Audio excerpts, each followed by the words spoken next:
Hoje nós vamos começar fazendo uma revisão sobre trigonometria, resolução de triângulos quaisquer. Só que antes a gente vai ver um pouquinho sobre triângulos retângulos, que a gente já viu no início do ano. O que seria um triângulo retângulo, certo? A gente sabe que os triângulos, eles podem ser chamados tanto em relação ao seu ângulo, como em relação aos seus lados. Daí, ele é justamente chamado triângulo retângulo em relação ao seu ângulo, porque ele vai ter aqui um ângulo reto de 90 graus. E lembrando que aqui eu vou ter outro ângulo e aqui eu vou ter outro ângulo. E que a soma desses três ângulos sempre vai dar 180. Daí, cada lado do triângulo ele vai receber um nome. Esse lado maior do triângulo, que ficou posto ao ângulo reto, ele vai ser chamado de hipotenusa.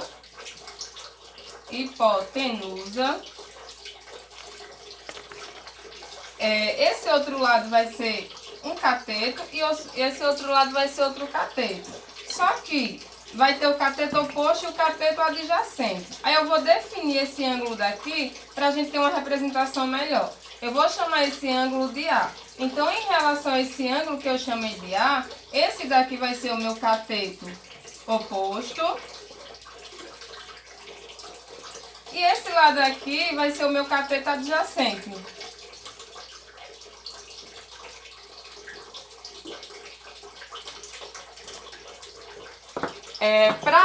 Se eu estivesse fazendo em relação a esse ângulo daqui, esse daqui não seria o meu cateto adjacente, esse aqui seria o meu cateto oposto. E o cateto adjacente já vai estar aqui. Então a gente tem que observar onde é que o ângulo está no triângulo para fazer a representação em relação aos catetos. Daí, eu posso chamar essa hipotenusa de A, esse cateto oposto eu posso representar por B, e o cateto adjacente eu posso representar ele por C. Em relação ao triângulo retângulo, imagine que eu tenho dois lados do triângulo querendo calcular um terceiro. Quando eu tenho dois lados e quero calcular um terceiro lado, aí eu ia aplicar o teorema de Pitágoras, que a gente já conhece. Seria A ao quadrado, que é o valor da hipotenusa ao quadrado, que vai ser igual aos outros dois catetos elevado ao quadrado, a soma dos dois.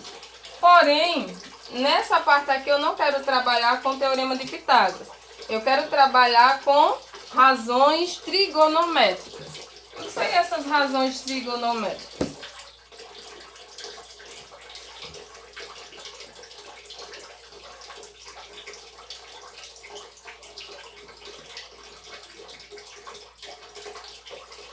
Nós vamos utilizar essas razões trigonométricas quando nós queremos encontrar um lado do triângulo onde eu conheço apenas um outro lado e conheço um ângulo desse triângulo.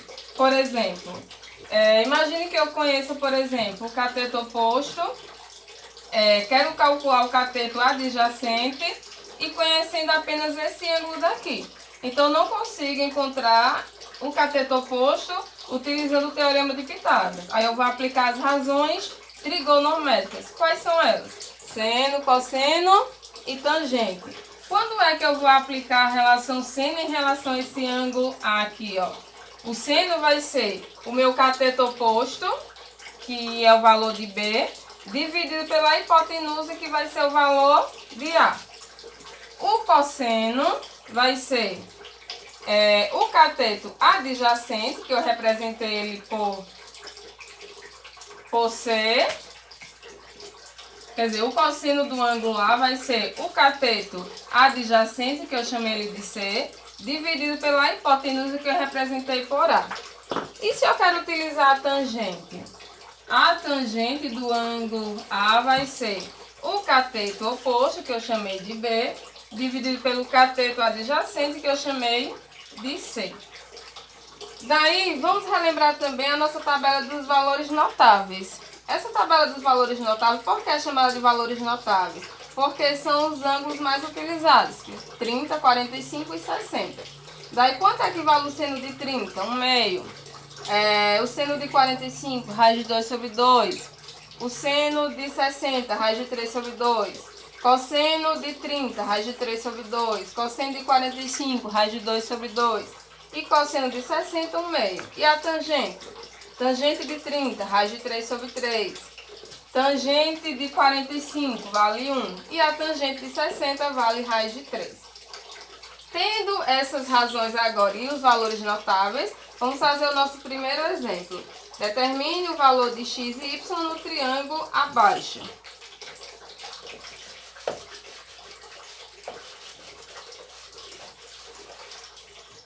No triângulo abaixo nós temos aqui, ó, o valor da hipotenusa, que é o lado maior do triângulo, que vale 10 metros, que está oposto ao ângulo reto. Nós conhecemos o segundo ângulo, que é 30. Através desse aqui eu posso saber qual é o valor desse, certo? Porque 90 mais 30 vai dar 120, aí 120 para 180, então esse daqui seria 60. Daí aquele que a gente descobriu o valor de x e o valor de y. Esse valor de x aqui, ó, ele vai ser o meu cateto oposto, que está oposto ao ângulo de 30. E esse valor de y vai ser o valor do cateto adjacente, que está do ladinho do ângulo de 30. Daí, como é que eu vou encontrar esse valor de x e esse valor de y? Conhecendo apenas 10. Eu vou aplicar uma dessas razões aqui, ó. Qual é a primeira razão que eu vou aplicar para descobrir o valor de x? X é o meu cateto oposto e 10 é a minha hipotenusa. Se eu conhecer a hipotenusa e quero calcular o meu cateto oposto, eu vou aplicar o quê? Seno, certo? Seno, então eu vou determinar aqui o valor de x. Então, para eu determinar o valor de x, eu vou aplicar a relação seno. Seno do ângulo A. Quem é o meu ângulo A? 30. Seno de 30. Vai ser igual ao meu cateto oposto. Quem é o meu cateto oposto? É o x que eu quero descobrir. E quem é a minha hipotenusa? 10. Daí a gente vai lá na tabela e ver quanto é que vale o seno de 30. Seno de 30 vale 1/2. 1/2 vai ser x para 10. Aí vamos agora multiplicar cruzando. 2 vezes x vai dar 2x. E 1 vezes 10 vai dar 10. Eu vou ter uma equação do primeiro grau. Isola o x. X vai ser 10 dividido por 2. Que o meu valor de x vai ser 5. Então, o cateto oposto ele tem como resultado 5 metros. Aí vamos ver agora o cateto adjacente. No cateto adjacente, aí eu também posso aplicar essa razão, como eu poderia aplicar até o teorema de Pitágoras, porque como eu conheço esse lado e esse, eu poderia aplicar o teorema de Pitágoras para descobrir o terceiro. Mas ainda eu posso encontrar ele utilizando uma das razões. Então, qual é a razão que a gente vai aplicar agora para descobrir o valor do y? Vamos ver aqui, ó. O y é o meu cateto adjacente, então eu tenho a hipotenusa e quero calcular o cateto adjacente. Então, vou aplicar a relação cosseno. Cosseno do ângulo 30 vai ser igual ao meu cateto adjacente, que é y, dividido pela hipotenusa, que é 10. Aí, quanto é que vale o cosseno de 30? Aí, vale raiz de 3 dividido por 2. Isso aqui vai ser igual a y dividido por 10. Novamente multiplica cruzando.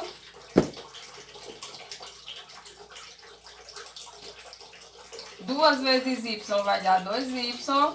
10 vezes raiz de 3 vai dar 10 raiz de 3. O valor de y vai ser 10 raiz de 3 dividido por 2. Podemos dividir aqui a 10 por 2, que vai dar 5 raiz de 3 metros.